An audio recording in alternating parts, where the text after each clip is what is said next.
But there was an element of that. And there was also an element of kids who, like we had this one kid who like did calculus in the 2nd grade. Like he was so smart, he couldn't really relate to humans. And there were other kids who had like immense health problems and they just couldn't be accommodated. Or they were just weird and they needed to be weird. So it was this bizarre group of kids, and it was a hippie school. So like we had a dark room and we had, you know, the kids went out on video adventures, and it was very, we had a climbing wall, and it was so cool. And here's the thing, they didn't really have classes per se. It was very suggestive about education, and I'm, believe it or not, a little bit of a hard ass about that. And it really bothered me that they didn't like bring pens and pencils and paper and stuff to school. Like it bothered me.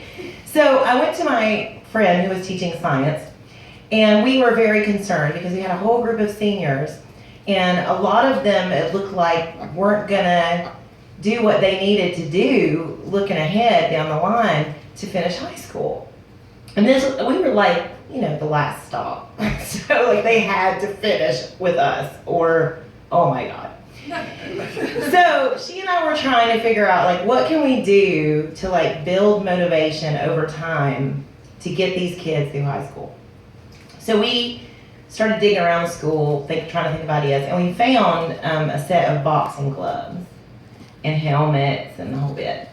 So we got a brilliant idea over lots of drinks that what we should do is box each other in the front yard of the school at the end of the year. But the only way that you could come and see the principal and the science teacher beat each other up was you had to come to a certain amount of classes, and you had to make a certain grade in those classes, and you had to earn your way into the fight. So we developed nicknames, because you do. And her name is Sherry Mahoney. She's a biologist in Florida now. And I named her Boom Boom because Boom Boom Mahoney. I mean, come on, Boom Boom Mahoney. So she named me the Quickness. Okay, so for literally like 6 months, this is how we referred to each other. We made posters, like we went nuts over this thing to try and make it work. Long story short, over the course of all these months, I'm taking kickboxing lessons because I am very klutzy. I am not sporty, and I get hurt a lot. If there are things flying around, they hit me here all the time. So I wanted some sort of preparation. So I took these kickboxing lessons. Sherry is a little bit broader shoulder than me, but we're about the same size, but she's just kind of fierce physically. And I knew she played rugby. Right? I was like, oh my God, I'm gonna get killed.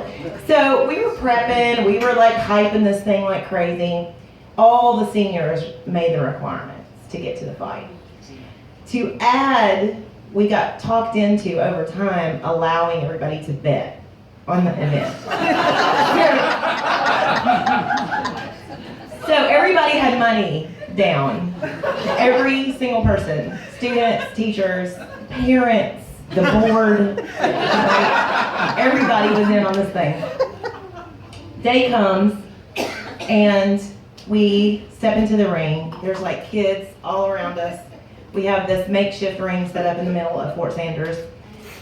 And we get up there, and I'm, really trying to psych out my opponent, and the bell rings, and she bonks me, directly in the nose, dung. And apparently, right after that, I go to hit and I miss, and she calls the fight. She quits. She surrenders. Okay? So I'm like, what in the world, Sherry? Come on, we've hyped this thing. She's like, the look on your face when I hit you broke my heart, dude. I could not hit you again. You look I had abused you for 20 years in your eyes. I could not do it again. So here's the funny part.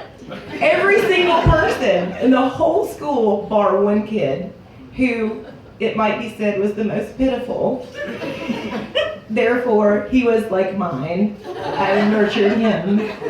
He wasn't one of the popular cool kids. He was the only kid out of all those people that bet on me.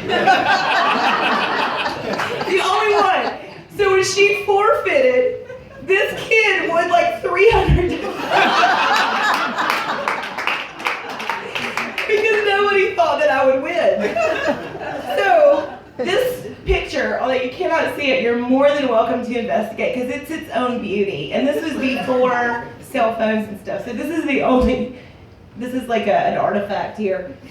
The thing you can see all the little kids with the hanging out here behind, but what you don't see from where you are is my Peebo Bryson t-shirt, which I wore especially to project strength in the ring. But you can see the look on my face. I look like I just got bonked in the nose. I look a little like not ready to drive. So here's what happened. All these kids, every single one of them finished high school.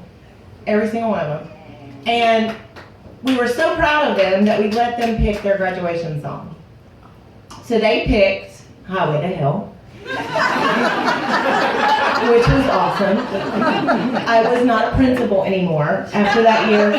Shockingly, I don't do so well with projecting authority, and so it wasn't the best fit for me. But I am friends with most of those seniors now. I found them, over the years, and they're all pretty productive. Like none of them are in prison, which makes me so happy and proud. So the moral of the story is, you have to, if you want teenagers to do what you want them to do, promise them violence.